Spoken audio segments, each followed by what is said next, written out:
বলির জন্য ঘাতক না পেয়ে যখন ব্যর্থ হয়ে ফিরে এলো সবাই, তখন ঘটলো মনোহর চাটুর্যের বাড়ি এক অদ্ভুত ঘটনা।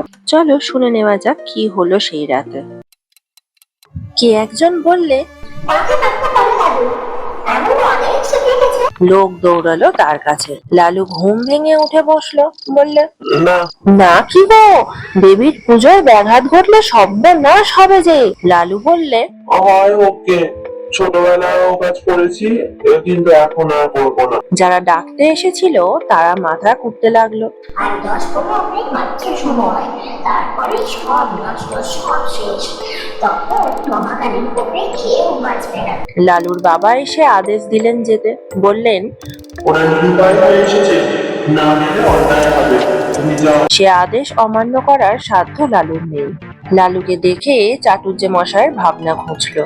সময় নেই, তাড়াতাড়ি পাঁঠা উৎসর্গিত হয়ে কপালে সিঁদুর, গলায় জবার মালা পরে হাঁড়ি কাঠে পড়লো। বাড়ি শুদ্ধ সকলের মা মা মা রবের প্রচন্ড চিৎকারে নিরুপায় নিরীহ জীবের শেষ আত্মকণ্ঠ কোথায় ডুবে গেল। লালুর হাতের খড়গ নিমিষে ঊর্ধ্বত্থিত হয়েই সজোরে নামলো। তারপরে বলির ছিন্ন কষ্ট থেকে রক্তের ফোয়ারা কালো মাটি রাঙা করে দিল।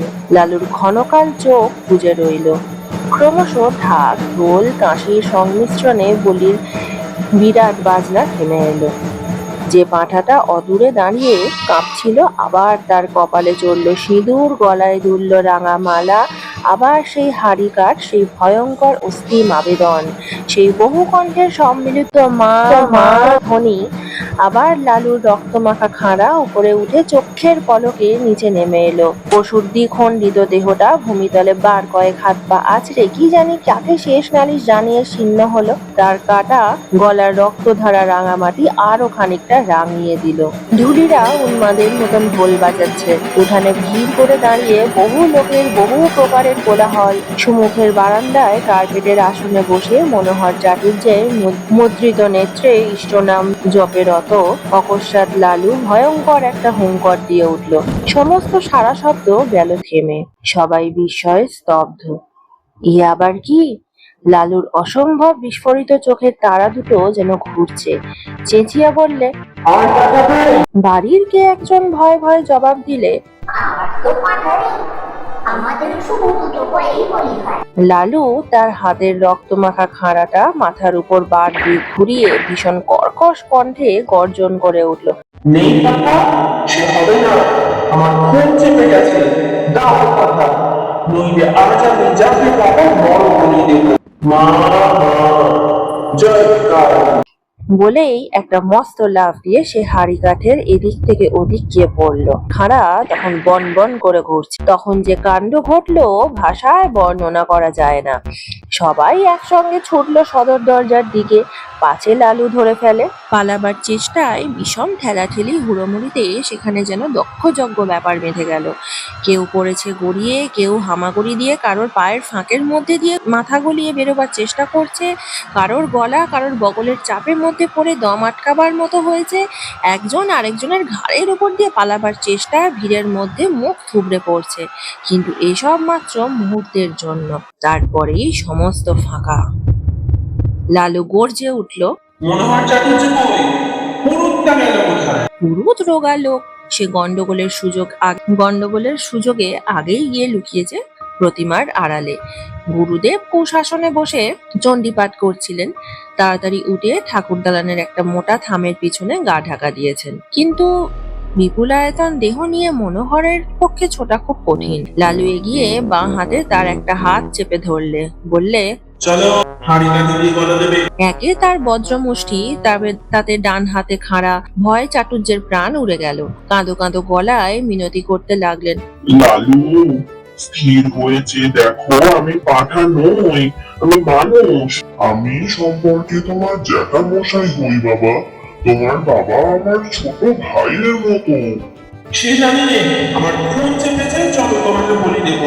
মায়ের আদেশ। চাটুর্যের ডুকরে কেঁদে উঠলেন, না বাবা, মায়ের আদেশ নয়, কখনো নয়। মা যে জগৎ জননী। লালু বললে, জগৎ জননী সেটা নাচা তোমার, আর দেবে পাঠা বলি, ডেকে পাঠাবে আমাদের মাথা কাটতে, বলো। চাটুর্যে কাঁদতে কাঁদতে বললেন, কোনোদিন নয় বাবা, আর কোনোদিন নয়। মায়ের সম্মুখে 3 সত্যি করছি, আজ থেকে আমার বাড়িতে বলি বন্ধ। ঠিক তো? ঠিক বাবা, ঠিক। আর কখনো না। আমার হাতটা ছেড়ে দাও বাবা, একবার পায়খানায় যাবো। লালু হাত ছেড়ে দিয়ে বললে, আচ্ছা যাও, তোমায় ছেড়ে দিলাম। কিন্তু পুরুত পালালো কোথায় দিয়ে? গুরুদেব সে কই? এই বলে সে পুনশ্চ একটা হুংকার দিয়ে লাফ মেরে ঠাকুরদালানের দিকে অগ্রসর হতেই প্রতিমার পেছন ও থামের আড়াল হতে দুই বিভিন্ন গলার ভয়ার্থ ক্রন্দন উঠল। সরু ও মোটা মিলিয়ে সে শব্দ এমন অদ্ভুত ও হাস্যকর যে লালু নিজেকে আর সামলাতে পারলে না। করে হেসে উঠে দুম করে মাটিতে খানাটা ফেলে দিয়ে এক দৌড়ে সে বাড়ি ছেড়ে পালালো। তখন আর কারোর বুঝতে বাকি রইল না খুন চাপাটাপা সব মিথ্যে, সব তার চালাকি। লালু শয়তানি করে এতক্ষণ সবাইকে ভয় দেখাচ্ছে। মিনিট পাঁচেকের মধ্যে যে যেখানে পালিয়েছিল ফিরে এসে জুটলো। ঠাকুরের পুজো তখনও বাকি, তাতে যথেষ্ট বিঘ্ন ঘটেছে এবং মহা হইচই কলরবের মধ্যে চাটুর্যে মশাইয়ের সকলের সম্মুখে বারবার প্রতিজ্ঞা করতে লাগলেন।